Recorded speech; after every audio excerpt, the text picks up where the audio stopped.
Welcome to the Wolf and Bull podcast. I'm your host, The Wolf, and my sound is The Wolf, as I always forget to turn on. Every single episode, that appears to be the only theme of this show, is me just fumbling through our intros. Every episode. It's great. And then also across from me is The Bull, and his sound Hey, I still sound like I do not sound like a bull. Strange mix of animals. That's the other theme. Me sounding like they don't have bull sounds. Strange mammal. They don't have bull sounds. They don't. Somewhere. No. Somewhere in the great vast metaverse is a bull sound. I'm just gonna get a moo. And then obviously, yeah, exactly. And then obviously we have our resident guest, Baewolf, which is Irish music. That's me. Eventually, I think we're gonna get dinged for that. Why would we? Why? Someone somewhere is offended by anything everywhere at all times. This is traditional Irish. We're in America. Oh, who cares? Yeah, We're a well, great melting pot. Depending on who you're Irish. talking to. The Irish helped build this country.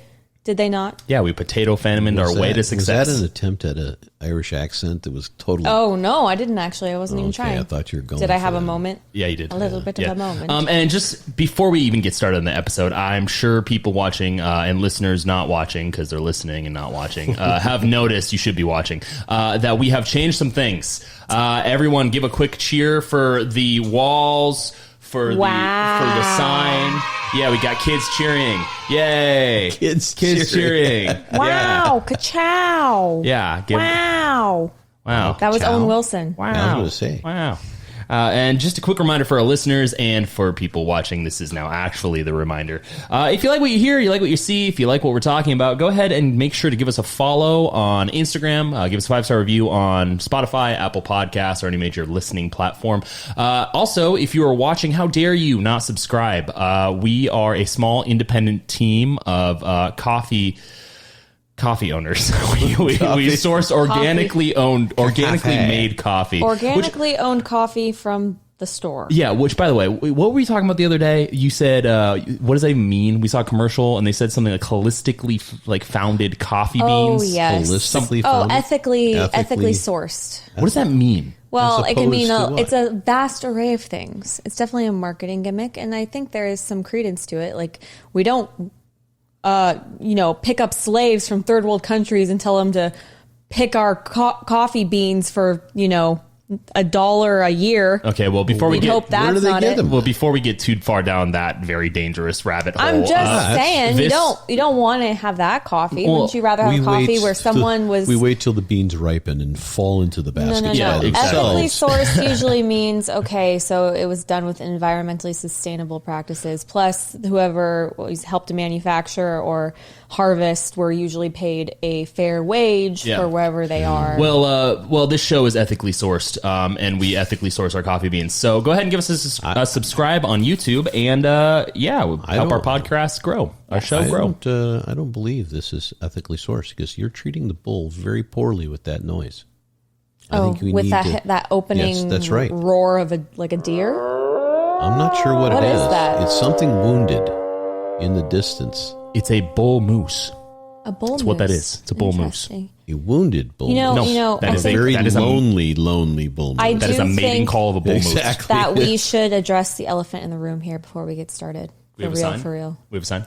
The elephant? or the bull yes, the moose? sign. The sign looks great. If you're watching, It does. It looks love awesome. the neon sign. Fantastic job. I painted this entire room by myself. Yes, you did. However, Naked. the elephant in the room, those of you who watched or listened to the latest episode, we are all kumbaya-ing right now. We were quite combative in the last episode. Did you not notice? What are you talking about? all you Irish think you're combating all the time. I'm just There we always go. ready to Me? fight. I should have been like an attorney. all I can say is somebody brought a hatchet to a gunfight. That's what I can say. That means that they lost. That was a phenomenal. You had to listen to the last one to know what the heck That was we're a talking phenomenal argument. The Wolf and Bull podcast, hosted by me, the Wolf, and my co-host, the Bull, and our resident guest, Baewolf, co-host. We are so good at arguing and debating that we actually discuss the viability of sending axes somewhere? Axe economy. That's what it was. Yeah, the axe economy. Hatchet economy. You just have to listen to the latest episode if you are totally confused. I think we should have renamed it The Acts of Evil. Yeah, but well, that axe, that's Good one. good. I thought That's it was actually a good one. That is a good one. You know, here we'll do the kids cheering again. That's a good one. I was meaning to Two switch. cheers within the first 5 minutes. I'm done. Well, I was I'm out. meaning to get the clap over on this platform, but I didn't do that. But yeah, how's everyone doing? We were gone, so our show was a little late this week. Normally we post on Thursdays for audio, so I should be able to have it late tonight. And then Fridays for video, which I'm going to bust my ass to try and get out tomorrow, but a little bit later. We believe in you. Thank you so much. But yeah, how's everyone doing? We were all on a trip. We were. We Some were of us were on a traveling a couple of lot. trips, A couple yeah. of trips. Had 2 business trips, one after the other. Bull and I did for our what would you call it? Daytime job? Day job? Their day job. Day job. There you go. Yeah, we Yeah. were out from coast to coast. Went to the East Coast and then went to the West Coast, and now we're back We've covered in the desert. a lot of air, Oh yeah, a lot oh, of yeah. mileage. But you know, And it was it's all good. It Mm-hmm. was all good. We got to see a variety of crowds with kind of diverse, I don't know, viewpoints Okay. on their outlook on life. Really. Yeah. One was doom and Very gloom. evident.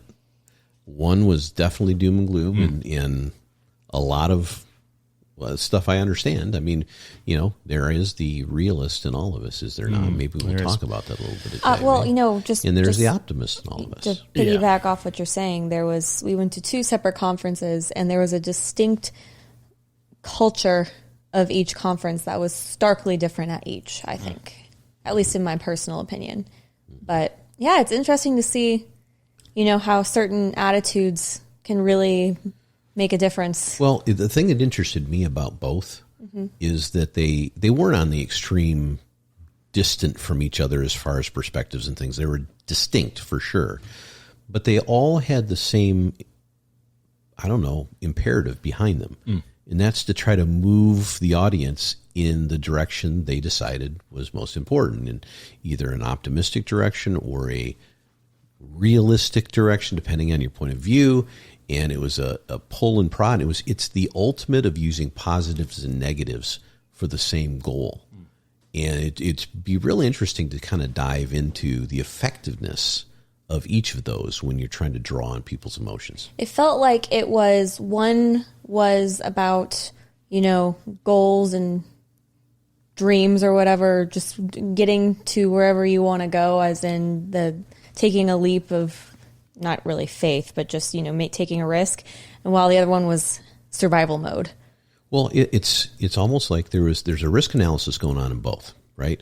And the over-optimist side of people say, risk this because your belief in what your opportunity or what you're looking to achieve is so much greater than the downside of the risk that you should do that. You should bridge the gap and believe in this set of circumstances, this scenario, this process, whatever it is, to get you to where you're headed. Yeah. Which is a very enlightened kind of viewpoint. Or so, maybe not enlightened so much as a light version.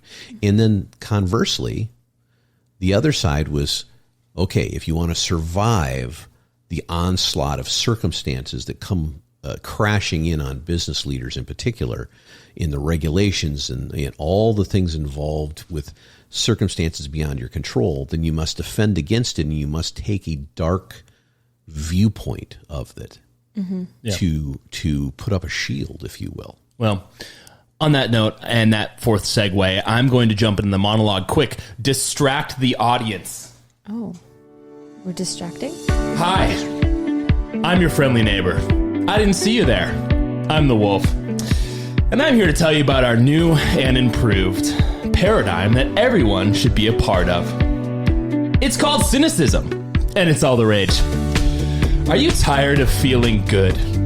Do you dislike anything resembling an optimistic future? Do you disguise being a cynic by claiming that you're a realist? If you're anything like me, then the answer to all those questions is a hypocritical no? You see, having an outlook that's anything other than downright dreadful is something that simpletons do. People who think there's a silver lining, well, They likely have a silver head of hair. Those darn Q-tips think they know what they're talking about, but surprise, surprise, they don't. Anyways, on the other end, there's also the young, dumb, and naive individual who thinks the world is wonderful and open to opportunity. And they're just stupid, just like all the Q-tips. At the end of the day, everyone's dumb. But oftentimes, man often becomes what he believes himself to be. If I keep on saying to myself that I cannot do a certain thing, it is possible that I may end by really becoming incapable of doing it. On the contrary, if I have a belief that I can do it, I shall surely acquire the capacity to do it, even if I may not have it at the beginning. Mahatma Gandhi said that. He was assassinated at 78 years old. Didn't even live to see the year 2022.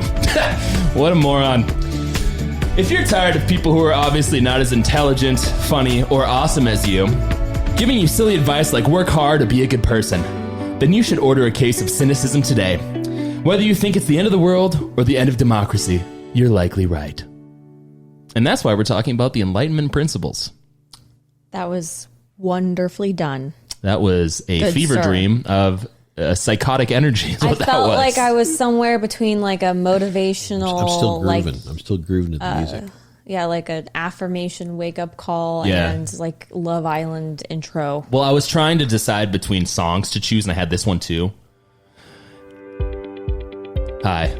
Do you struggle with erectile dysfunction? Oh, God. I mean, it works though, right? Like, my name's Steve, and I have had a loveless marriage for about 75 years. Even though I'm 26. 26, strangely enough. I'm not really Steve, and I'm not 26. This commercial has everything to do with schizophrenia. Yeah, it's just... Lovely. Yeah, it's so much fun, in my opinion, to play with all the buttons. But I hope you guys enjoyed that. That was great. I did. Yeah. I did. So- I don't even know where to go with all that. Yeah. So cynicism. How much all is the it? rage, Is you it how say. many even payments of 1995 per month? Funny you asked. It's actually 37 payments of $19.95 per month, which is a crippling amount of money. More than once a day. Dare I say it? Life ruining? I but, but Cynicism. cynical about your possibility of that carrying anything for me, though. Yeah, it doesn't. And hey, create anything. I got to go in defense of the Q-tips here because I'm rapidly approaching that, and possibly without having shaved my head, I would. You're not a Q-tip. Yeah, that implies having He's a hair. thimble. I'm a thimble.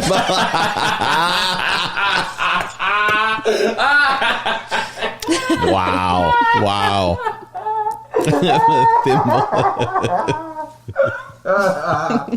That's a good one. That is good. That's good. For our listeners Yeah. and our viewers, a Q-tip is someone who has white hair. A thimble is our co-host, the bull. But yeah, no, I after going to one of those conferences, I thought it would be a good episode to talk about, the Enlightenment principles. I know that Bull and I have talked about this in a few different episodes. One of them was about Benjamin Franklin. The original I think Benji. there was one about toxic positivity too, a long time ago. I remember that. And, just for individuals kind of tuning in when it comes to what is like the Enlightenment, where does that come from? The Enlightenment actually grew out of the scientific revolution and was a cultural and intellectual movement that occurred in Europe in the late 17th and mid 18th centuries, specifically in the United Kingdom, France, and Germany. There are a few different paradigms associated with the Enlightenment that differ from ages before. One of them, I believe, is more of a strived ideology of thinking, utilizing one's noggin. And we'll dive into that pretty in depth today. But humanity during the Enlightenment began to explain much of the natural phenomena that the world was going through when it came to, current events and science and all that jazz. We started to use scientific reasoning, reasoning generally, observation, and experimentation. All those physical activities complementary to the overall Enlightenment thinking. The Enlightenment represented a break with the obscure obscurantist. We're interesting. That is a great word. Superstitious and tyrannical traditions of the medieval past. So we started embracing human reason and knowledge as the only way to dispel ignorance. Thus began society's dive into the explanation of human behavior, society, and scientific institutions.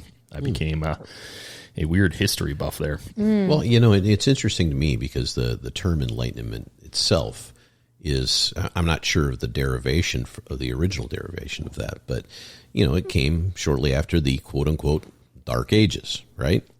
And did those happen? Future episode? Well, the question is, why, we have to name everything. We talk on this podcast a lot about generational differences, and I think there's a lot more to unpack about those, especially since at least one of the individuals here seems to really despise all but a few of us in one particular generation. I think he's talking about you. I must be. Have a Q-tip bias. Yes, I am discriminatory. I'm just kidding. No, well, and there are reasons behind all that, but I think that these things are extended periods of time that gather, from a historical view of them, what it was like for the masses, right?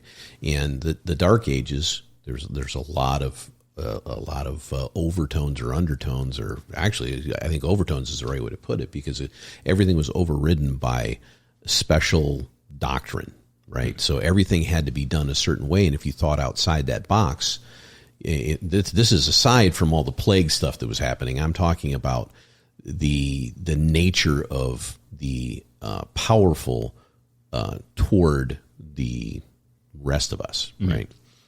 And I think there probably were a lot of people that were on the edge of being free thinkers. I think that throughout history, there's always been people ready. If there wasn't, nothing would ever change. We'd still be the way we were thousands of years ago. But there's always been people to think out of the box, people to think about things that are greater than themselves and how to move civilization forward. But there's a suppression that occurs. And the Enlightenment kind of reversed that for a while and said, okay, these reins, these chains are being taken off of the populace, and now let's not only think about the future and try to grow into it, but let's unleash the power of all these new eye-opening technologies and understandings that are being developed. Yeah, and per my brief mention of our recent episodes, go and listen to them if you haven't. Do it right now. When it comes to do it after listening to this one. Yeah, listen to this one first. Finish listening to this one. Go back to the one we just mentioned that was before this one, and then listen to the other ones. Yeah. So just on a side note, I know we mentioned that positivity, toxic positivity, and I just want to clarify for our listeners: to be positive is not to be an optimist, and to be a cynic is not to be a realist. I think those things are conflated in society. I think that people tend to bring this very interesting view on what they believe to be optimism and realism, and then mix it up with what is considered to be positivity, which would be considered like Pollyanna type stuff, and then realism, which would be considered in today's society cynicism. I think we ought to pause on this element for a minute on both sides of that, because throughout my history, and I think back on business stuff a lot, because you're put in position in life. The audience out there, every one of us can think of times throughout our lives that we've been put in positions to do things that we really is way out of our comfort zone to do things that obligate us to other people, to do things that are to sustain a certain way of life, to do things for others that are important to us, et cetera, et cetera. And we put ourselves in a position that is if you're risk adverse, you find a way to curl up in a ball and start sucking your thumb, and a lot of people will fall into that arena and do that. Others will not. Others will overcome whatever is keeping them from doing those things. And one of the best ways to do that is to pour more optimism into you than the negative surrounding you. And I think that's one of the elements of what we're talking about. We can talk about realism, optimism, Pollyanna, skepticism, being a critic versus being a cynic, and all those kinds of things. But the reality is life comes at us at 1,000,000 miles an hour. We've talked about this through a lot of podcasts as well, that we are inundated all the time with all of this information, just overwhelming us. Buy this, do that, look this way, don't look that way. Look, we can talk about a million things. But the reality is almost all of them have negative connotations. They're forcing us to look to become something other than ourselves. Do you think that is innately human nature? Or do you think that's a socially imposed? I think there might be some human nature involved in that, certainly. But I think that from an environment that is a pseudo-capitalist environment, the spread of fear of loss, FOMO, right, fear of missing out, is more effective than some positive type of reference. Yeah, I would agree with that. I'm sorry, what? No, I was just saying I would agree with that. So my whole point of this, and there's a lot of different trails we could run down there, but my whole point of this is that if we're inundated circumstantially with all these negative influences, then one of the best things I think people can do for themselves is come up with ways to balance that or dilute that negative with positive. And that sometimes comes off as people that are unrealistically positive and Pollyanna and things like that. The reason I brought up Pollyanna is because it's a synonym with positivity, but it's not a synonym with optimism. It's not. And I looked these things up because I wanted to see if there was a differential, like if positive led to being an optimist synonym-wise, and both of them are not in the same category. So, you know a negative optimist? No, I mean in the sense that if I looked up positivity and I looked up optimism, you'd think they'd be synonyms of each other. They're not. They're associative for sure, though. They're complementary, but they're not. They don't mean the same thing. So I didn't include this in the notes, but positivity actually is a synonym of like cocksure, arrogant, overly confident. Like there's a lot of negative connotations, as you mentioned, interestingly enough. But an optimist, by definition, is someone who usually expects a favorable outcome. And then on the side of the realist, and this is why I would identify as being a realistic optimist, is someone who is inclined to literal truth and pragmatism. So I'm realistic first and optimistic second, which I think people need to kind of reel it back in, because there's this common thing of like, oh, got to be positive vibes. This is good vibes only. Got to have a positive, safe space. Fine. You want to live in a world like that? That's fine. But you're never going to have any forms of criticism. You're never going to have any forms of outside thought. It's going to be a very closed off, comfortable, eventually old pillow.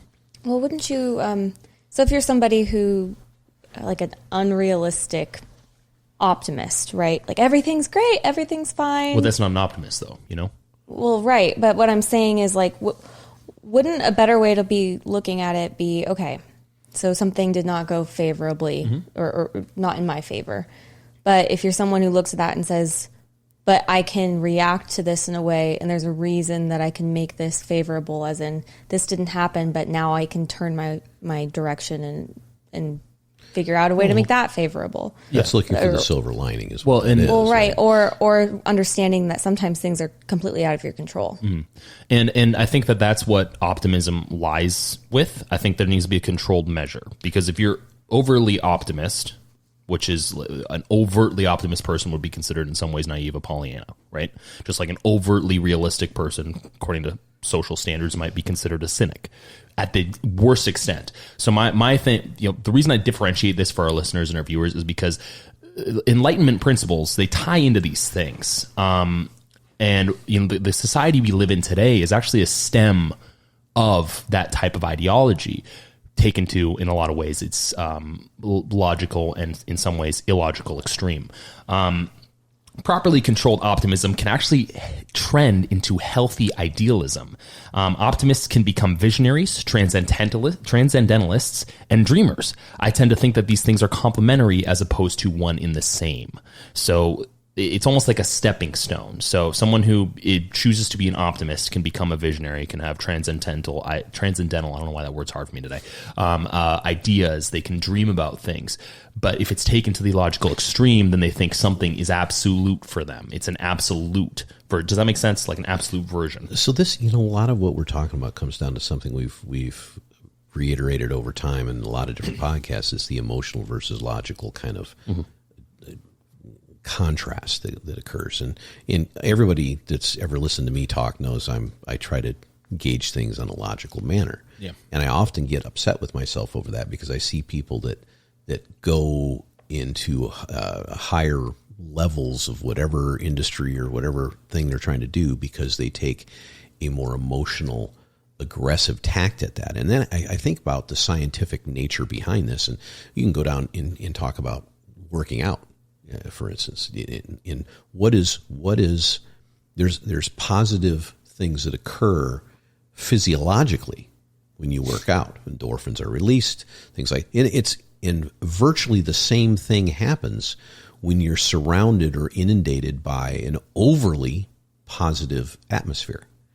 Those same kinds of things can physiologically happen to you. Now, is that a net positive? You love to say net negative, net positive. I don't know where I lie on this, spectrum, if you will. Well, I think here's because again, I let's try and trend away from using like positive as a descriptor. Because I think it's kind of like what I mean is if you're being positive, like there's the synonyms of that are undeniable. Well, I know what you're saying, but it's like the little boy that came home from school, right? And he goes, "Dad, I'm afraid to flunk the arithmetic test." I have no idea where you're going with this. And he goes, "Oh, son, I'm sorry to hear that, but man, you're being very negative. Why are you being so negative?" He goes, "All right, Dad, I'm positive I flunked the arithmetic test." It's all in the way you look at these kind of things. Right? Yeah, but to avoid confusion, I think it would be good to let's use like positive atmosphere as more of like I would say like, well, actually, you know what? No, people will be able to differentiate. I don't know what I'm doing here. Like, it's fine. It's fine. I get what you're saying.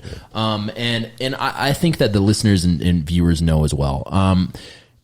Positivity, if taken to the logical extreme, is negative. Optimism is somewhere in between. Realism, taking to the logical extreme, is cynicism. Actual realism, being a realist, is somewhere in between.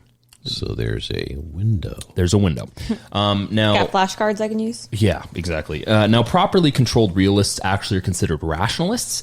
And in contradiction to the commercial that we had a few minutes ago by Wolf and Wolf Enterprises, realism can include aspirations for big dreams, goals, and the control of one's destiny. After all, some of the world's most poignant thinkers engaged in realistic optimism during the Enlightenment, even though their thinking may not have been coined that at the time.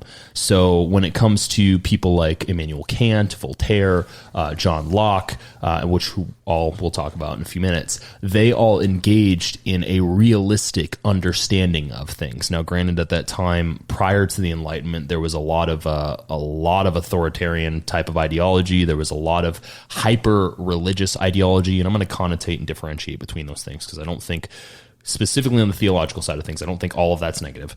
But I do think that there's division, this breaking off from that type of thinking was poignant, not only for the people that lived at that time, but for people who live today. And I think that it would be beneficial for all of us to kind of go back to our roots with a little bit of a grain of salt, because these individuals also had some views that are not acceptable today, as people of their time often do. See, most people that break down into little component parts, things that they're trying to understand, end up being called rationalists and realists and things along those names. And there's nothing wrong with that. I fit into that category a lot. But when you take that person and they break down the components of an optimist, why do you think they do that? Are they trying to break down optimism for the sake of understanding it? Or are they trying to break it apart for the sake of pointing at it and saying that's the wrong thing? Well, I think that the reason people break it down is because there's a conflation of optimism and positivity. We're talking semantics here, though. It's not semantics, though. They're two definitionally different terms. That is semantics. Words meaning semantics. Well, yes. But I still think it's poignant in one's mind. So if I think of optimism as someone who's naive, then obviously I'm going to criticize them like, wow, you're being silly. Like, you look at the numbers. Correct. Which is common in sciences. It's common in the medical industry, which I think is detrimental. And the reason I say that is because there's a knee-jerk reaction on behalf of not only those institutions, but then by proxy and downriver, I almost said downriver of us would be be that cynicism as well. It all trickles down. So I think you make a very good point here, because I think about, and I'm the reason I brought this up the way I did, and I'm sorry to interrupt you just there, but is that these things they're floating in the air. We're talking about these things as if they're little tangible components of some larger thing. When what they really are is not explanations, but they're exposures of people's inner personalities, inner feelings, inner emotionals, spectrum, etc. And we all know a number of scientists and teachers and professors and things like that. And I know enough of them to know the ones that are the quote unquote the elites that feel like they're the smartest people in any room, and they're going to tell you that. And then I know a couple people that are kind of the smartest people in the room all the time, but they have this talent, and I don't believe it's faked, that allows them optimistically to share their expertise. Those people are never criticized for their elite knowledge or their expertise. Yeah. So it's kind of like some of these names you mentioned. Some of these people are probably looked upon as, oh, this guy was a prick. This guy was no. Yeah. And others, maybe not. I don't know. Well, I think whether society looks back on someone as being positive or an optimist, I would say probably, to utilize the term, whether someone was looked back at as an optimist or a realist, because those are both ways of existing as a human. They're designations as one person according to the definitions, as one who does this, as opposed to positive being an outbreak of that optimism. Ow. There goes my elbow. But I don't think. Are you happy about that, or you realistically think you broke it? But it's probably broken. But I don't think that really matters when it comes to historical backgrounds, because we should look at what people do. We should bring that back, looking at what people do as opposed to how they were, how they act. Now, how they were and how they acted at that time leads to what they eventually do, because your thinking and all that type of stuff leads to action. But I do think for those listening and those alive today, because these people are not alive today, it's important to understand that taking on the helm of someone who is an optimist or a realist can be beneficial if it's a healthy version of those things. So when it comes to mentioning the sciences or the medical industry, I think the main issue with that, and the reason I have a criticism of it, is that it holds these industries back from the very open-mindedness that they claim to profess to have. They profess to have. So you can't criticize an idea that you agree with to the point of bastardizing it, and then claim to be open-minded. You have to be able to see some level of credence in everything, even if you think it's incorrect. That's what thinking, logic, that's what all that ties into. Now, granted, some ideas are bad. Some of them are. That's how you determine. We have to have this. We have to have some rules, guys. Even though it would be interesting to have no rules, but probably terrible. But there has to be some level of rules, and that's where I think Enlightenment principles bring us back to this kind of grounded area where we should be. That would, shoot us forward as a society. There's the thread. There's several different threads, but there's a particular thread through many of these podcasts that comes back to this idea of it, and it's a First Amendment kind of this open-mindedness kind of thinking, and the closure of certain people against being open-minded because of their certainty about their rightness about whatever the subject is we're talking about. And it surfaces over and over and over and over again. And I don't know really where it comes from. There's a decided difference, I feel like, today than there was back when I was you guys' age on people's ability to be open, to be in. People were certain about things, but they were certain about them with the door at least partially open. And as you like to say, people close the door behind them all the time. They make up their minds on something, and then it becomes all black and white when that's absolutely never the case. I don't. Obviously, I wasn't alive back then, so I can't say that I know. I don't necessarily know if it's that much different.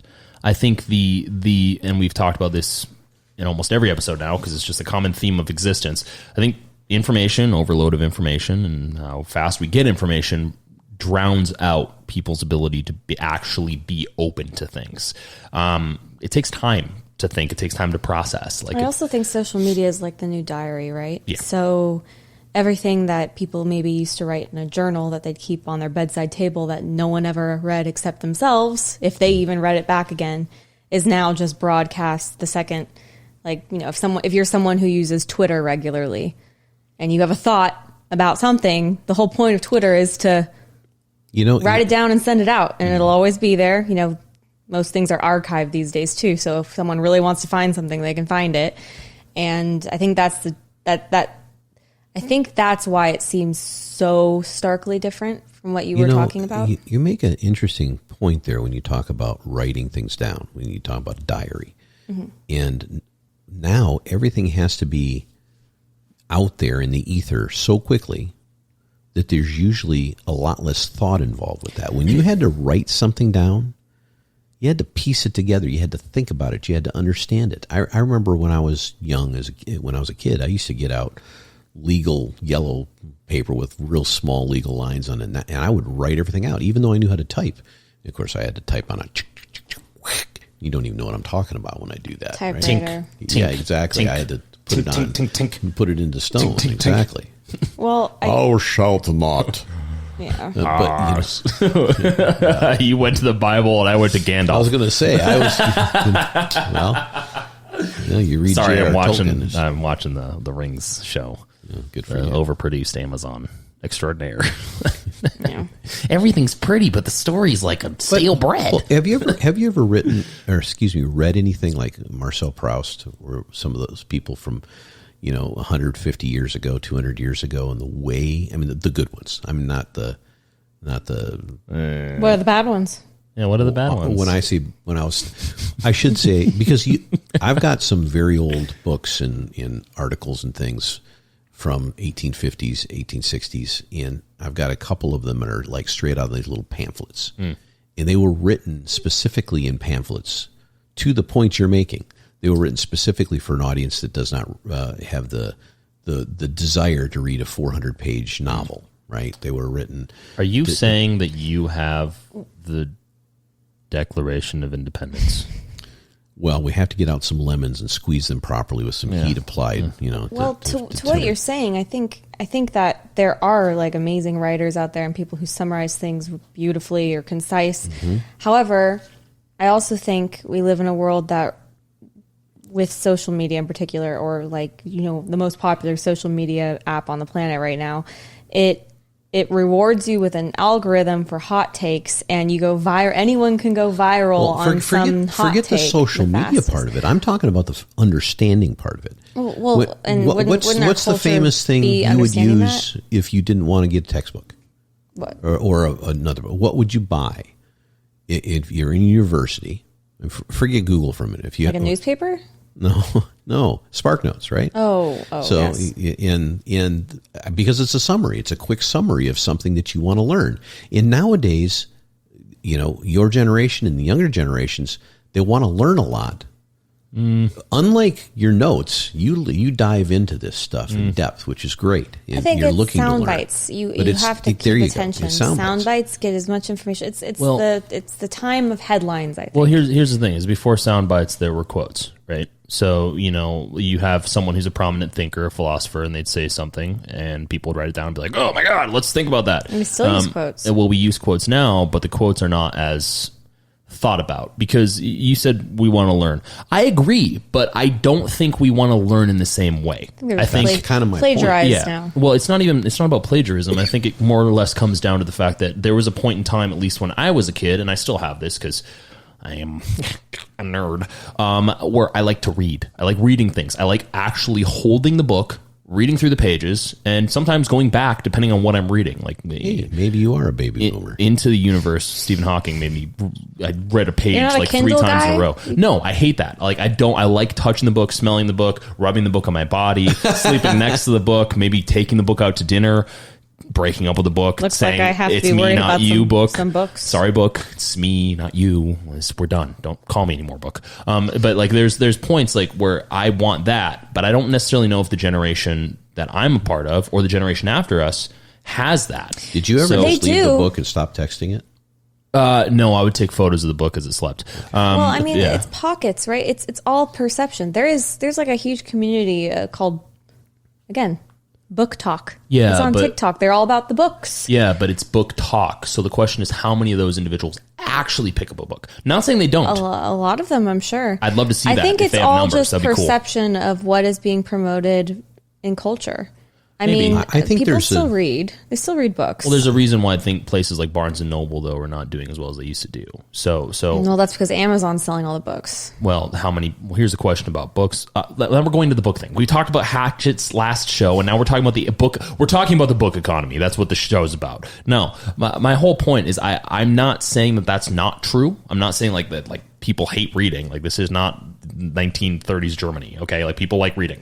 It's just a matter of, do they like doing the same type of thinking as the Bulls generation did? Because I think there's a variance and there's a deviation in thought process there. Well, we also have things like really intense, intricate video games now and movies, and people will binge watch 10 episodes of one thing on a streaming service, which would be as long as reading some books that are pretty short, and they're stories, and they think about them, and they go on YouTube, and they do 20-minute think pieces or hour-long think pieces on them, and millions of people watch them. So I guess it's just how we're digesting the information, and not necessarily about if we're consuming it, it's how. Yeah, I think the benefits between watching someone talk to you and reading a book are different. I don't think that they're negative or positive. I think they're just different mediums. It's kind of like listening. Like I'm a auditory learner. So like when I played music when I was younger, I could listen to something and play it back.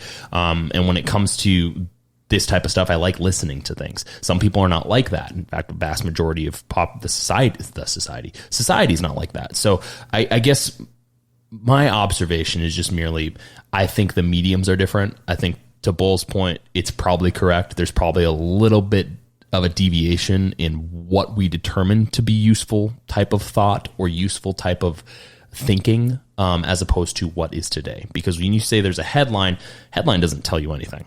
A headline is a lazy man's shallow version, just like a hot take is, of a quote. Everyone wants to be able to quote themselves these days. Why?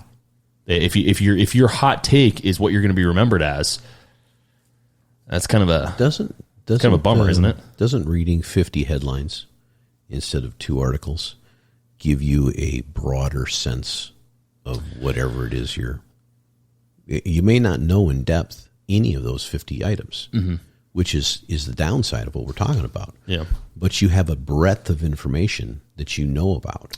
Yeah, but and in our social society today, it's kind of, I think, the more important element. It depends. I think you're right.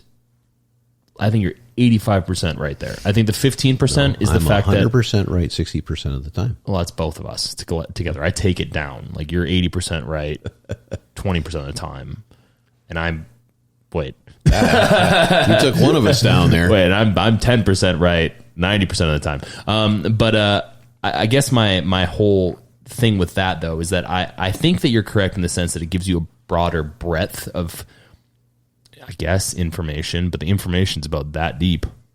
But I think that's my point. The society we live in, unless you specifically focus in on wanting to get deep understanding on certain things, and you have the ability, like no other generation, to be able to do that now. But most people don't want that. I mean, we talked about books a second ago, and I know we're sliding away from topics, but that's part of what we do anyway.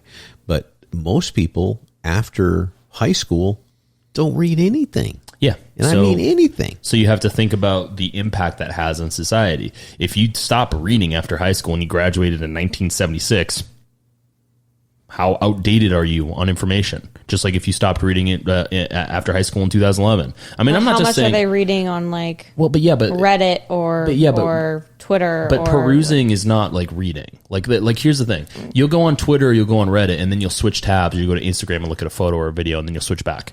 You're distracting yourself. Well, some people read full books, but they're being distracted all the time. Not most. Some. So I guess like my position on this, and you could be right. I'm not saying that you're incorrect. I'm just saying my position is probably less than we think. And when it comes to the Enlightenment and generally thinking, in my opinion, I think there is credence in having a moment either once a week or throughout the day where you have a few minutes of just thought. Whether it's just you thinking of what you want to do, or you thinking of something you want to accomplish, or you thinking about a book that you read, or you're thinking about an article that you read, all those things are beneficial because it gives you time to actually process what you're ingesting. I don't think most people do that anymore. Reels doesn't give you enough time to do that intentionally. It does not give you enough time to process. Just like YouTube doesn't give you enough time to process. These things, like the human brain is advanced, but it's not all powerful. I mean, we have a limit. You know what? Our brains are made to take data in and form patterns and create connections. To process it.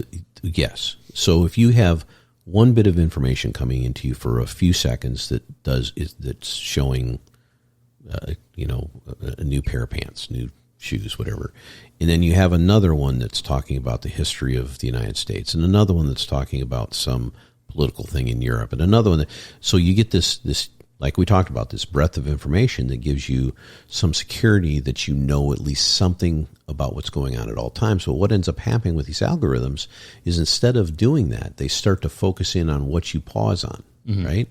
And so if it's the shoes, using that as an example, out of the 100 things you scroll through that day, you see 25 diverse things, and the other 75% of it is all about shoes. So what's happening in your brain is it's forming in the same kind of patterns you would if you read an in-depth article about the right type of shoe to wear. It's creating that pattern in a different method, in a, unfortunately, I think, a poor method. But because I think what you engage when you actually read is you engage not just thoughtfulness, but you engage your imagination. Yeah.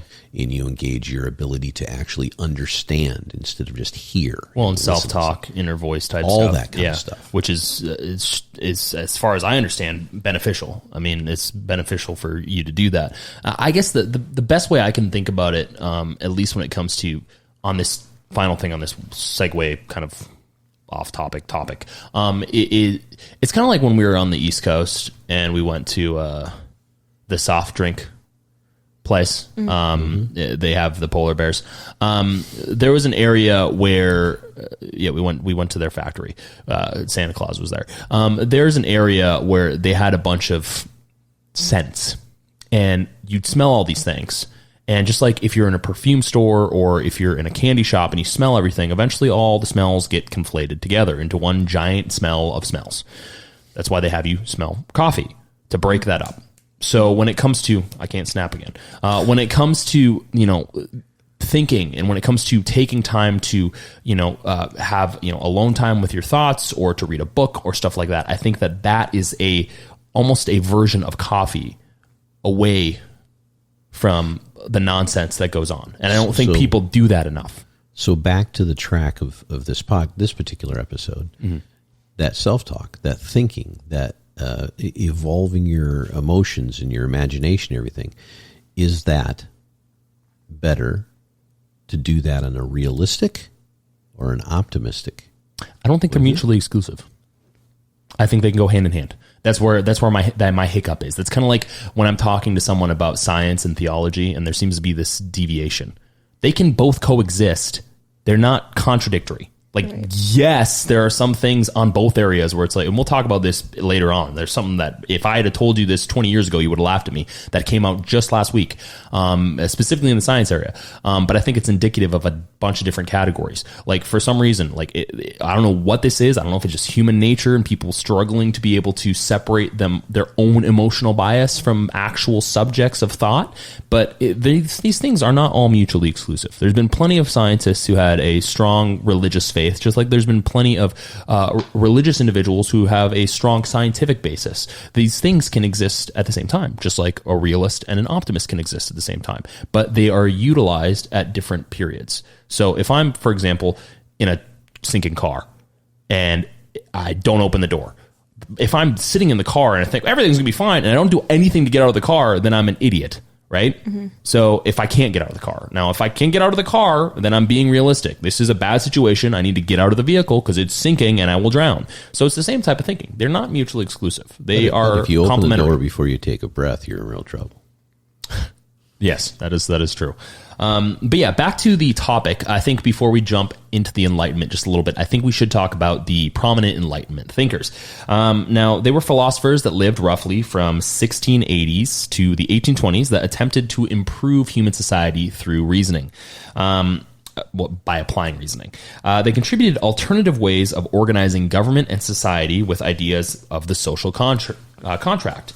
Now, for our listeners, there's a few different points of that. Number one, the social contract usually involves an implicit agreement among the members of an organized society or between the governed and the government defining and limiting the rights and duties of each. It's also considered an implicit agreement of contract among members of society that dictates things such as submission of individuals to the rule of law and acceptable conduct. And it is also an implicit agreement among people that results in the organization of society. Individual surrenders liberty in return for protection. So obviously there are all variances there. There's all deviations, but they all kind of amount to this conglomerate, which is the social contract. Now, Enlightenment thinkers also contributed to the idea of natural rights or self-evident truths that all men are created equal and entitled to life, liberty, and the pursuit of happiness, which for those of us living in America is familiar, yes. And in some other countries. They also introduced the separation of powers, which proved highly influential in sparking the United States Revolution, the French Revolution, and the Haitian Revolution. So they were definitely radical for their period, to say the least. Yeah. Enlightened. Yeah. Radical, enlightened. Now, there are a few things that anyone who's a history buff will be able to point out. The Enlightenment thinkers did have a little bit of hypocritical and contradictory thoughts, specifically in the areas of slavery and women. Obviously, as I said a little bit ago, people are products of the time they live in. Not condoning those things, not condoning those views, but I do think that we all know better now, or we should all know better now. And the application of Enlightenment ideas over time has actually assisted in contributing to the end of slavery and movements for more equality between races and the sexes. So I guess my whole position on this is bring back the stuff that's good, get rid of the stuff that's bad. Well, also, when you adapt these traits, it's not a flip of the coin overnight, right? No. Like, things change over time. Yeah. Well, it's interesting too, because you're talking about certain characters that Kant and Locke, et cetera, that were involved in all this. Mm-hmm. And you've said contradictory points of view. They're a product of their times, all that kind. We all have seen a lot of that lately, in particular, demeaning our history in different ways. And the question becomes, when you look at this, the whole idea of Enlightenment period, do you think that 200 years ago they called it that? It was 1840 something. It was the end of it, right? During it, they weren't calling it that. No. They were focusing on the individuals in raising them on pedestals for their thinking in their enlightenment. Don't you wonder what they're going to call this time? That's where I'm going with that. What are they going to call? The depressioning. Or what are they going to recall this period? Well, aren't we postmodernist right now? Is that? Well, it doesn't matter what we're in right now. Yeah. What I'm saying is history, our future dictates what we're all called eventually. Yeah. And it changes over and over. It's like we were talking about the Dark Ages. Mm-hmm. If you lived during the Dark Ages, there was some bad shit happening. And from some people's points of view, it was the best time ever. Yeah. Yeah. And you know what I'm saying? I've heard many people tell me, actually, that 2020 was one of the best years of their lives. People have told me that. And, from my perspective, it wasn't necessarily the best year of my life. Mine was interesting. But I've had people tell me, like, that was the year I had all these great things happen. Yeah. And that's, So that, culturally, technically, like usually that's not what they're broadcasting 2020 like. Right? I mean, nobody can see it when it's that close to them. Well, here's the thing. Get out away from it. Here's the thing: did they broadcast it? Probably not, but did they think it? That's the question I have. Now, granted, I am not a subscriber to space racism. I don't believe in being able to control planets and how we're all somehow tied to the months that we were birthed. I don't believe in any of that. But I do think that there is credence to having, as we discussed a little bit earlier, an optimistic view on things. Now, some of the people that you mentioned, Immanuel Kant, for example, to him, the Enlightenment was human beings' emergence from his self-incurred immaturity, the abandonment of the man, of a mental childhood of which he himself is guilty. Childhood is the inability to use reason without the guidance of another person. For our listeners, Kant was arguably is considered one of the greatest philosophers of all time. He suggested being enlightened meant learning to reason and then daring to use your full potential to think, learn, and understand the world around you, which I don't think a lot of people end up doing because they're too busy scrolling or watching a video. He would be watching what's happening today. He'd be interested. Just be shaken. He'd be interested, perhaps, but he'd be interested in why nobody listened to him. Yeah. That's what he'd be saying. Maybe. Who knows? Maybe the next Immanuel Kant has already been reborn. Like what's her name's child is the reincarnation of Queen Elizabeth. Well, there are people today that we think are absolute idiots. That 100 years from now, people go, "Oh, they were thought leaders. They were thought leaders." Look at the quotes that person said, or that person. And this goes back to the whole tainting of our viewpoint based on the winners in political arenas or wars or whatever the case may be. Yeah, and I think the history is written by the winners. And I'm just going to run through a few quotes from these other individuals. For those of you listening or watching, I would encourage you to read some of their writings, look them up, learn about them because it is quite interesting. Another big contributor to the Enlightenment was Rene Descartes. He was famous for the quote, "I think, therefore I am." Considered the founder of modern philosophy. And then there's John Locke. We've mentioned him. One of his quotes, "Being all equal and independent, no one ought to harm another in his life, liberty, health, or possessions," which is from the Second Treatise of Government. And then finally, Voltaire, one of the greatest French writers of all time, quote, "I detest what you write, but I would give my life to make it possible for you to continue to write." So kind of a similar, theme amongst these individuals. There's two... Descartes and Voltaire, those two quotes are phenomenal in their width. I think, therefore I am. Yep. I mean, that defines us as human beings, really. And sometimes you wonder, because some of our human beings that we live with, you look at, are you thinking at all?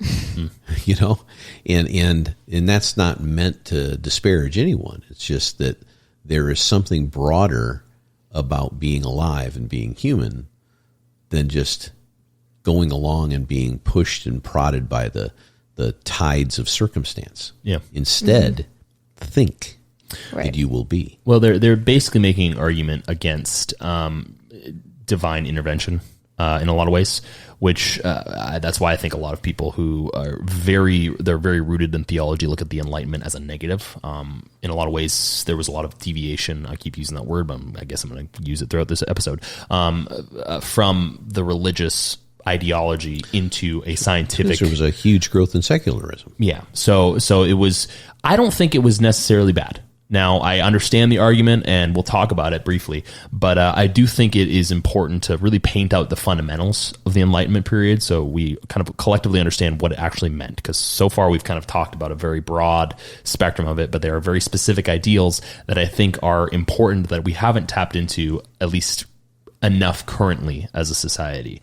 Again, science, theology, all these things can coexist. I also want to preface this. Take these thoughts and these ideals with a grain of salt. This is not a recommendation. This is just an observational point I'm making. One of the first fundamental ideals is Anthropocentrism. That is me sounding Nice. out words. Basically, the human being is the center of its existence and is the only one who decides its future. Therefore, reason, knowledge, and free will replace faith and religiosity. That is one of the prefaces of the Enlightenment. Now, granted, I don't necessarily agree with all of that because that's kind of pseudo you are your own God type thinking, but I do think there is credence there.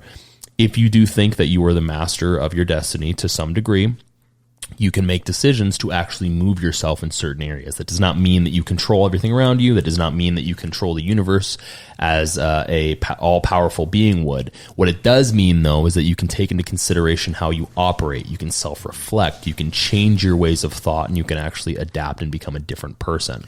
Anthropocentrism, which is a different pronunciation, but probably just as bad. Anthropocentrism. Anthropo. You got to say it with a little. I tried.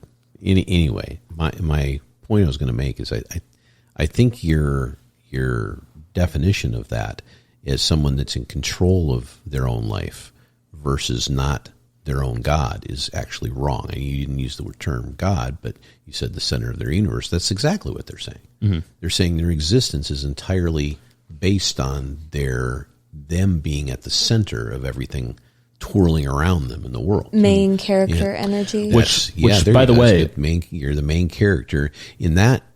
And I'm not even saying that thinking that way we all see things through our own filter. All of us do. But that doesn't mean that's reality. And if you decide that's reality, then you're deciding the entire space of everything around you is based on you and you only, and your perspective. So the reason why I said take this with a grain of salt is primarily because I don't agree with that preface. What I'm saying is that the viewpoint of being able to manipulate certain things from understanding that at the end of the day, we don't know for sure anything is not unhealthy. Because here's what I see. I think it's very healthy. Well, exactly. So my point is there seems to be these separations in society. As you said, you are your own God type argument. I hear that all the time. People make it all the time, whether they're aware of it or not. When they say, "Oh, I spoke this into existence," you're talking into that area. I don't agree with that. I don't think it should exist. And on the other end, there's a spectrum of individuals who don't believe they have any power to change anything at all. They are their own person, whether theological or not theological, and they choose to reside within that crutch of I am who I am. Or another phrase, I'll pray about it. Those are good things to do. Not saying you shouldn't do those things. Just merely making the observation that a lot of people tend to say those things and then not change. Well, I think if you say those things and you draw hard lines around them, then you're doing exactly what you're saying. I think a lot of people do that. And I agree with you. I agree with you that people do that too much.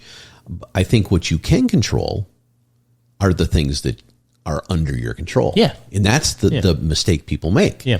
They believe that their filter, that they're viewing the world through, their universe through, is somehow affecting something outside of their own little sphere. Yeah. It doesn't. Yeah. So that's why I think what you can do is you can affect what's going on with you. Yeah. And your position on how you view things. Yeah. Positively, negatively, optimistically, realistically, cynically, all those different things that we talked about. Mm-hmm. Those are under our control. So going back to something that I've read a million years ago,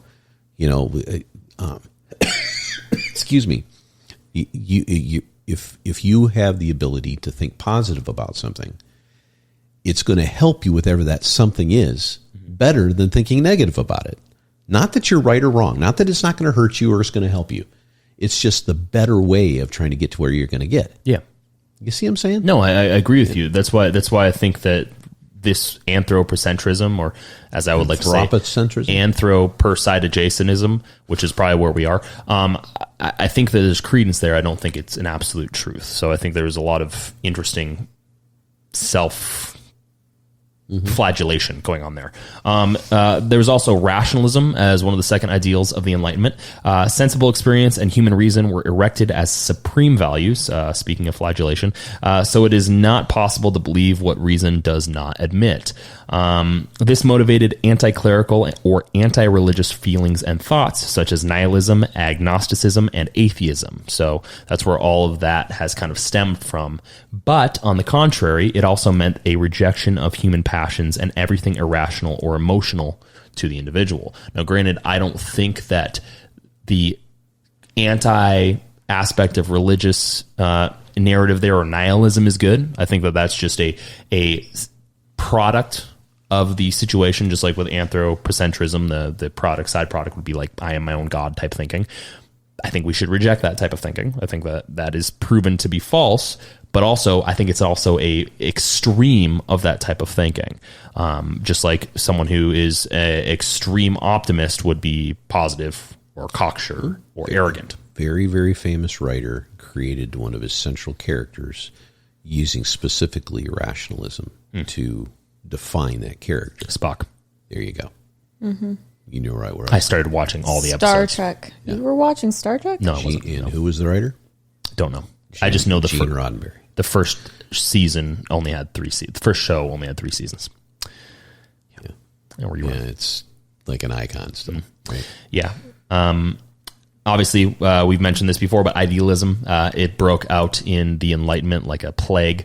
It basically, everything in the Enlightenment was committed to the educational and formative ideal, especially in the arts and sciences. The quote-unquote good taste became a cultured norm that rejects the ugly, the decadent, and the wild, as well as subjects in quote-unquote bad taste, such as suicide or those linked to popular taste.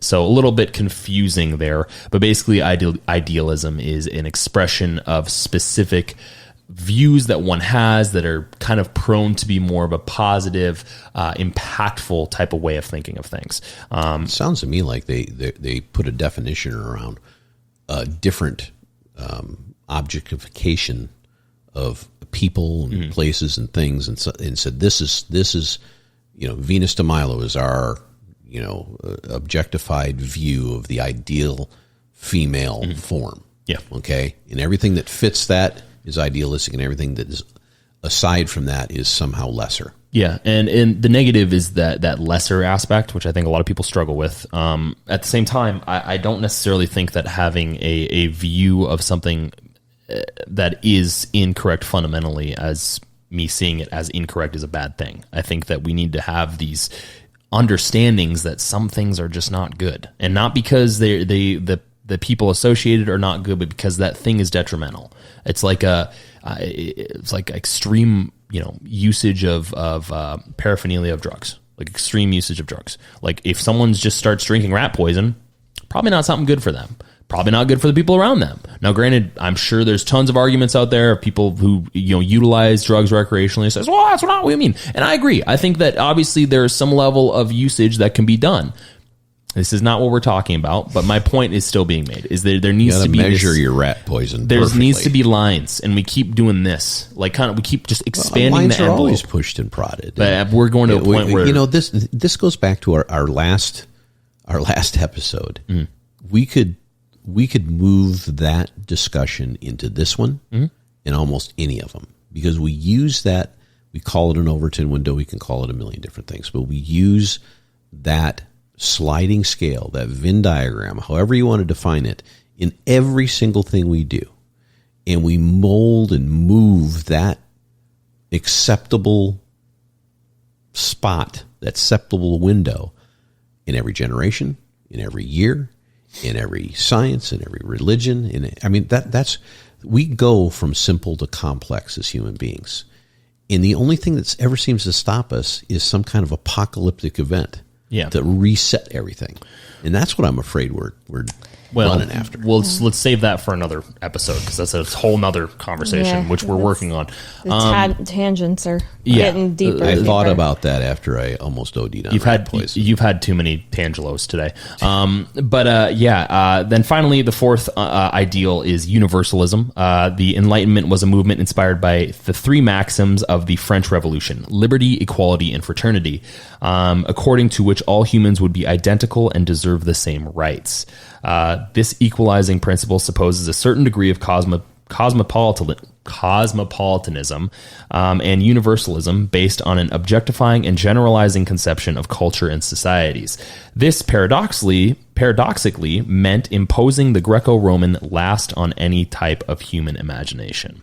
So very interesting ideals. I'm not saying that we should bring them all back. Well, we shouldn't bring them all back to their logical extremes, but we should have their influence a little bit more acknowledged, in my opinion, because I think things are getting a little wild. Things are getting a little hairy. We're getting into an area where people are either exactly one way or exactly the other, and as we've discussed before, the middle is normally the safest place to be. So why does this matter before we jump into another tangent? I think it matters for a lot of reasons. And maybe this is just me getting older. Maybe I'm just becoming a more wise individual, but I've noticed less and less consideration of ideas outside of the quote unquote lane that the universal we tend to reside within. If it's popular to believe that science is an absolute, unquestioned imposition of opinion and bias, then that is what the group aligns with. If it is popular to believe that everything happens for a reason, that everything is a battle between what is good and what is evil, then that is what the group aligns with. If it is popular to believe that everything is coming to an end, that humanity is doomed, that the end times are here, that our planet will be destroyed by a black hole caused by the Large Hadron Collider, or an asteroid, or an unforeseen world event that we can't mention, or by Jesus coming back, then the group believes it. All these groups suffer from the same problem. Someone else is telling them what to think, how to think, and any deviation from that group's quote-unquote normative way of thinking is considered negative. The challenge I have with a lot of this is why can't all that stuff coexist on a platform that allows it instead of directs the energy in a negative manner? Because, siloed opinions, everybody's had them. Everybody's always had them. I mean, the using religion as an example, the early Christians, who weren't called that, they were called the Church of Christ at the time, those original churches out there, they were about as radical as you could possibly imagine. Mm-hmm. And they were willing to die in every gruesome manner humanly thought of to uphold their belief. Yep. Their belief that was the biggest leap of faith ever in the history of any religion. Because most religions have come out of history and philosophy and turned into something more. And again, all these diverse opinions, let people have them. Mm-hmm. Everybody should have them. Descartes said that in his quote. Mm-hmm. He basically just said, I defend your right to write. Well, Voltaire. My death. Voltaire. Yeah. Voltaire said.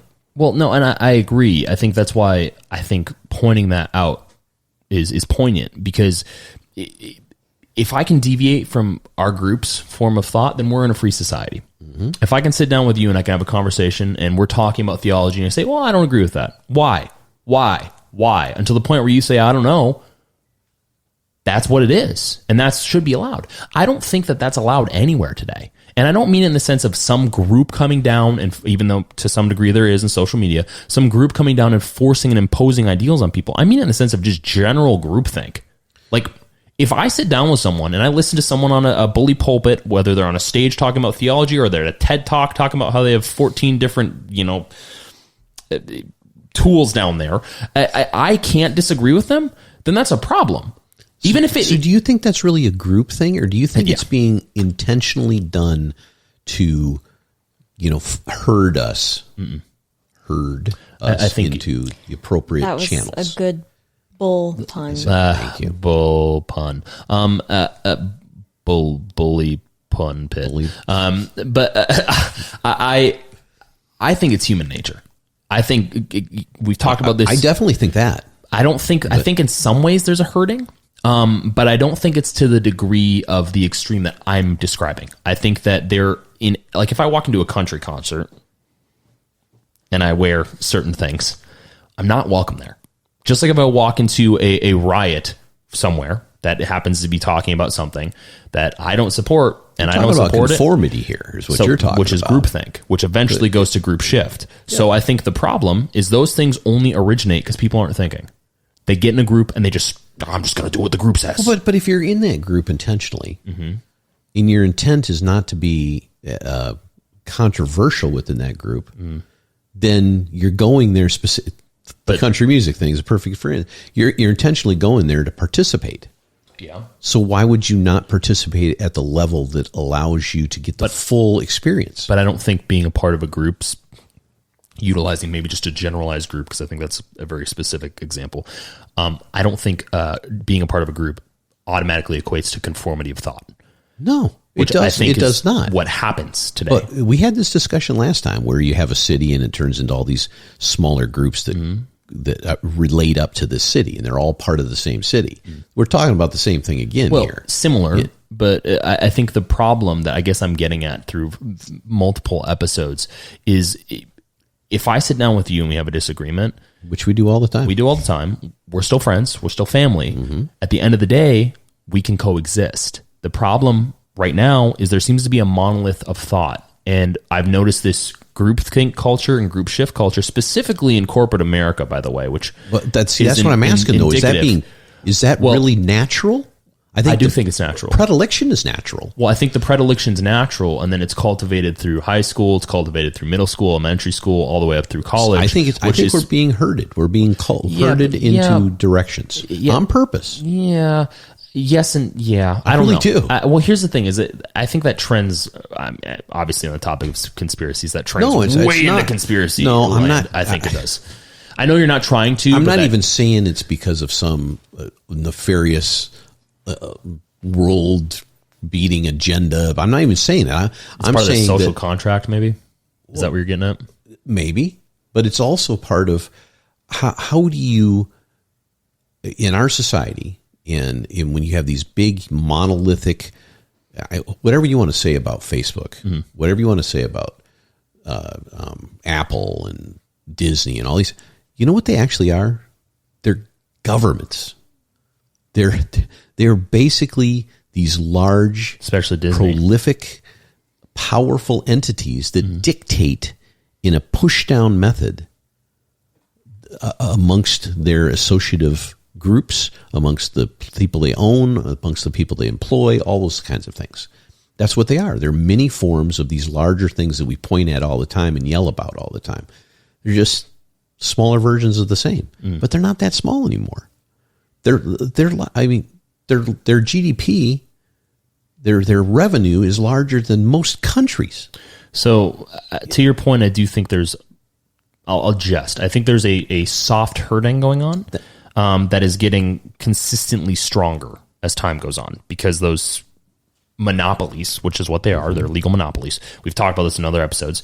Only 15 billionaires own almost all the countries, almost all the companies. And that's not fair. But again, I think it's becoming a stronger herding, because stuff like the Enlightenment type thinking, even though there is some, rigid nature about it when it comes to personal belief and some of the ideals, that type of stuff breaks the mold, because it gets people to actually consider what they're actually doing, what they actually engage in. When you're scrolling consistently, or when you're watching the TV, or when you're on a video game, in a video game, or in the metaverse, or whatever you wanted to say, even in a book, that thing is taking all of your attention. And the difference, I guess, when it comes to a book is I can pause and I can think about what I'm reading. And if I don't like it, I can close the book. If I'm watching a TV and I don't like something, I can change the channel to what is, again, on the TV. You're just switching back to the same thing. Or you just turn it off. You could, but how often do people do that? I mean, look at the data on how often people spend in front of the screen. You look at it on your phone. I mean, there's a reason why that's the case. What is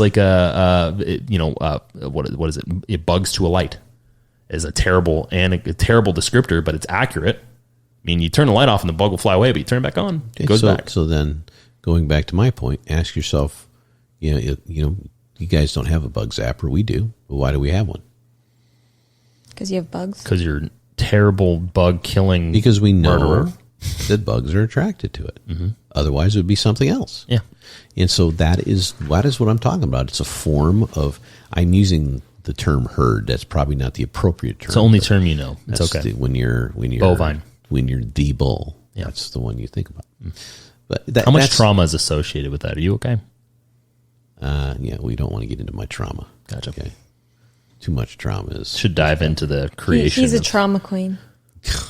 Wow. Damn. You were getting out competed today. You're getting out competed. Okay. No, quantity. It's not. It's quality over quantity. Those are a couple of real quality ones. That was quick and that was on the move. That was your.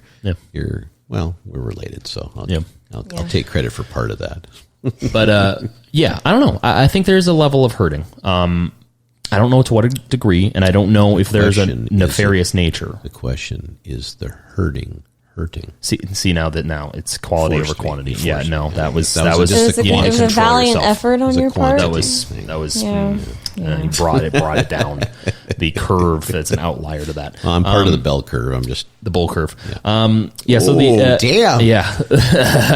I'm out. Yeah. Drops them. Just turns the mic off. Walks away.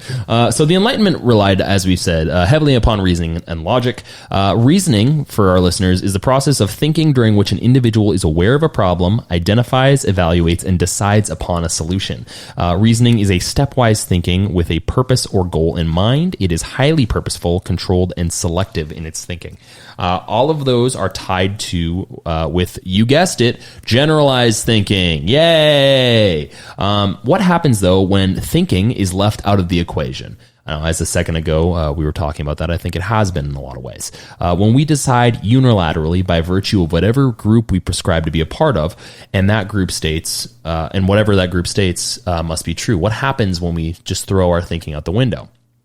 You can see the result in literally any group, from religion to the sciences, from men to women, even amongst the ever-popular sexual identity groups. Open-mindedness becomes an exclusive right only held by the accepted side.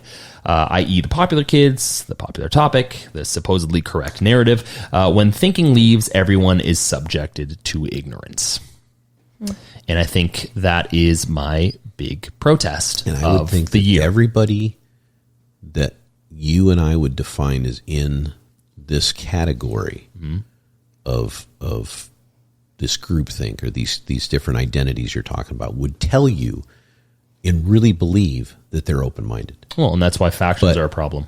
Well, I think the truth is that from their perspective, going back to the hippocampus centrism or whatever the hell you called it, is that, come on, give me a little, just a chuckle. Laughed. That was no? Yeah. It's not breathed out through my nose a little bit. It's the scientists out there are laughing my eyes ass laughed off because I'd said hippocampus. Yeah, my eyes laughed a little bit. No, I got it.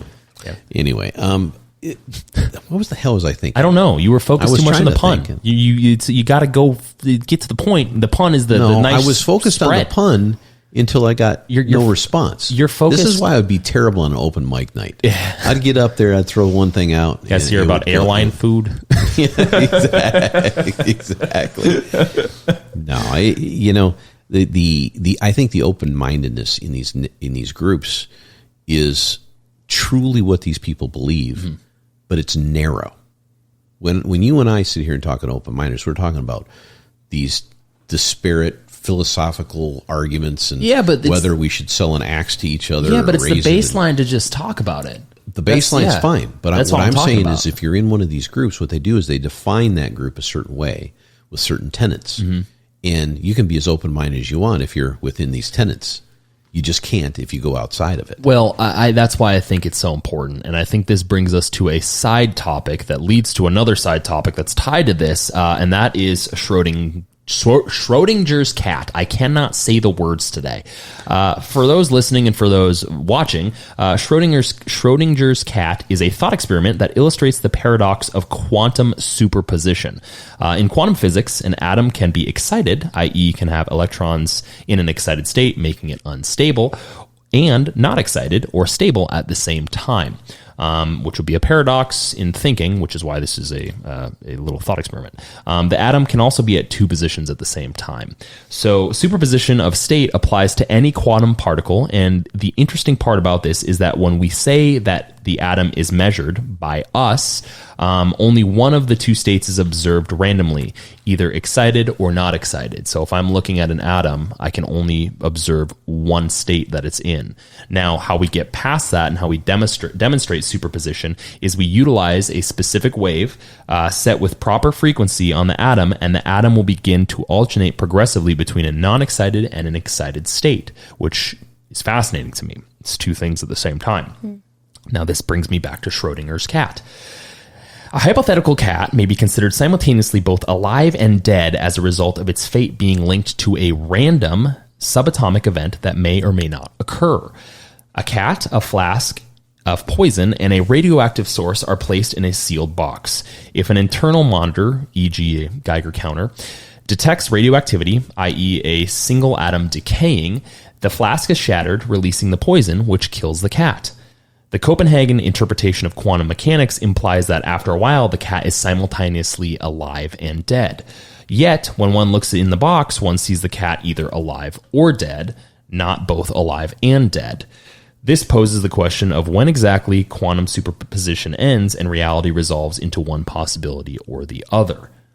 Now, I brought this up for a reason, because I think this ties into this groupthink, and I think this ties into something that actually just happened, which I mentioned earlier in the episode, happened last week. The James Webb Space Telescope just discovered what would be considered Schrodinger's galaxy, otherwise known as Sears 1749, which could be one of the most distant galaxies we've ever seen. Either it's super far away, further than any galaxy we've ever observed, or it's much closer to home, indicating that it exists at two different places at the same time. Obviously, this needs further research, and Sears 1749's incredibly bright light would be from a time some 13.6 billion years ago. But I think it makes a poignant point. What if this turns out to be true? One galaxy, two places at once. It would break our model of physics, our current understanding of the universe, the Big Bang. Basically, any models that we have tied to the universe, all of it would have to be rethought, redone. And much of what we used to understand the cosmos would have to be reevaluated. I think that's a good thing. Well, It's the multiverse. yeah, well, I mean, there's a couple things there to look at. And the first is that the entire existence is based on observation only. Mm. And there's a lot of philosophy, there's a lot of scientists that believe the only reason our universe even exists is because we're able to observe it. Because in the absence of us as human beings being able to observe it, it would not exist. Mm-hmm. It would be something else entirely. That's a pretty deep thought, but it ties into what you're talking about, mm-hmm. because the idea that two things can be, what do they call it, spooky... There's a term they actually use. Spooky space syndrome, SSS. Well, it's actually got the term spooky in it. And you think from physicists and quantum physicists, quantum mechanics, you wouldn't think about those kind of things. But quantum in general, and this is why quantum computers are coming into existence, because computerization in general is based on, switches, ons and offs, zeros and ones, right? Bits. So if you can use quantum physics to show, based on Schrodinger's cat, that something is either one way or another, it's in two different states, then you can use that to compile data. You can use that to compute, right? So that's why this is such an interesting observation. So spooky entanglement is what they call it. I was just looking it up. Einstein called it spooky something. They call it quantum entanglement now. But the idea, and this is when we studied in high school. When I studied in high school, there was something called an electron, and they would put a picture in an actual book that you had to buy because there was no. Yeah. Well, no, it doesn't exist. That's the point. Well, the electrons word are, of we use the electron. word electron to define what is a cloud, a positively charged or negatively charged portion of the cloud. And the only time we can define what an electron really is when it reaches a state. And the only way we can do that is to observe that state. Well, it's like with water, right? Different states of water, gas. Well, solid, that's a little water. different because Still we're talking observational, about phase transitions. But my point is that we don't know. And we always forget this when we're talking about this stuff, not as scientists perhaps, but as laymen, that all of this stuff that we talk about, all of these different physical characteristics, gravitational, magnetics anomalies, the distance of these galaxies, whether they're there in two places or there in one, or how space is curved, and all the different things that go on, all are defined because we had to invent something called time. That's the thing we can't, as human beings, conceive beyond. And I think that there was a point in quote unquote time in which people considered that idea as ridiculous. So I think when it comes to a potential galaxy, which no longer exists, even though the argument and the confusion is, why is it so bright? It's the brightest, one of the brightest we've seen, and it's 13.6 billion years old, which doesn't make sense. So, something like that, which if I brought that up 20 years ago, a galaxy being in two different positions, the same galaxy at the same time, people would laugh at me and think it's nonsense. I think that's a really good thing. And I think being open to different ideas and in thinking just for the very fact that you can is a really good thing. And I don't think people do it enough. We just turn our brains off because life is too quote unquote hard. I think that's silly. And I honestly think this is what some of the people back at the very beginning of this Enlightenment and through it probably said to themselves and others, that, they understood that they were human beings and that these ideas that they had would evolve into something more, good or bad, indifferent or not. But the idea to think, the idea to expand our possibilities, to be open-minded, as you said earlier, is truly a human quality that should never be dismissed. Yeah. And, at the end of the day, the Enlightenment brought humanity and strove to provide humanity with the ability to reason. And reason leads to hope, which leads to belief. And you can't be reasonable if your belief is held in the absolution of nothing, or absolutism of nothing, just like you can't be hopeful if you reject the ideals of natural reasoning. I think they're collaborative. I think they go hand in hand. And, it's possible to be both an optimist and a realist. And if we utilize the ideals in the Enlightenment and the lessons we've learned through history, then I think it can allow us to become a better version of ourselves. Because I feel like there's a lot of social stagnancy going on because people just they're not thinking. They're aligning themselves, and it's he said, she said, I need apology here. You should apologize to me there. I need reparations. I don't need reparations. We need to tear down this history thing and erect this, and we need to change all that. It's all pointless. It's all pointless. It doesn't matter.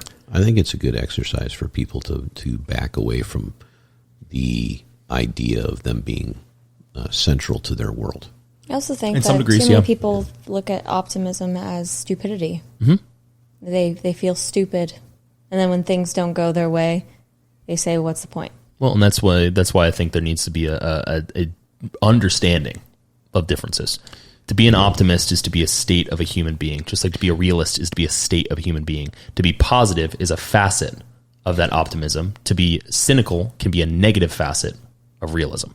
I think that if I was to take a thought out of an ex-astronomer, since we were talking about that, Carl Sagan, he wrote a book.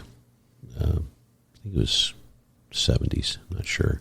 It was called Pale Blue Dot, I think it was called. And a very, very good book, because he's one of these guys that could talk to laymen about some very technical things and really get his point across. But the name of the book is what always struck me as a kid and as an adult now, is that if you think of yourself as not insignificant, certainly very significant, because that's all about perspective, but you realize that we're just on this little pale blue dot, it gives you a perspective and allows you to be open-minded to things you've never thought possible. One of those things being a galaxy at two places at the same time, which, interesting, Very interesting. There's another thing I was reading about. There's a literal, I think it's a literal galaxy that's actually, and some people who believe certain things are probably clapping about this, is not in the size that, or the shape of a traditional galaxy. It's like literally flat. It's very strange. Yeah. Very strange. They're discovering, as we all knew they would. James See, Webb. You guys weren't around before when when I was growing up, people would be kind of pushed off to the side or put in a corner, or quietly would talk about how there's probably a lot of planets out there outside of our galaxy. Yeah. And most people would say, no. Well, that's why I think we stop, when we stop being so centric to our own story, the main character of our own story, not just the world opens up to us, but the universe does. I might flip that on its head. If we start being centric to the fact that we can change and we can influence certain things in a positive way, that's when things like that will change. Because if I understand that, and I understand that my response to you can influence how you think about certain things, then that's when everyone becomes a better person. If I sit down and listen to someone's idea, don't agree with it, but I don't crap on them, that makes the world a better place. That makes ideas free market instead of corporatized. Because that's really what this all comes down to. All the ideas that you've ever thought come from a corporation somewhere. Lovely. Point out the wrongness. Show me where I'm wrong. I mean, we talked about it with the corporations episode. Kind of alarming, just a little bit. But yeah, this whole show has been brought to you by NASA. If you could go ahead and sign. NASA is not doing their moon. Yeah, they canceled it. Well, it's because there's Problems. There's people on the other side There's of the moon. Always problems. But yeah, that wraps up our episode. Again, hopefully, like all of our episodes, this gives you a little nugget to think about. A little bit of hope. A little bit of hope. I know that we get a little cynical sometimes. I happen to be a monster of cynicism at times. And if you put this entire episode in a box and you observe us at one point, it'll be perfect. Yeah. If you put it in a box with poison. Did they get in trouble for animal cruelty? What country did that again? No, it wasn't an actual. It was a thought experiment. It was actually Ohio. Well, Ohio might as well be its own country. Yeah, Schrodinger. He was also the guy that said there's more than one way to skin a cat. Schrodinger is Germany. Oh, it is Germany. Yeah. Knew it. But yeah, no, hopefully the re-engagement of Enlightenment principles comes back. Just a reminder of, for our listeners and our viewers, if you like what you watched, if you like what you hear, go ahead and subscribe.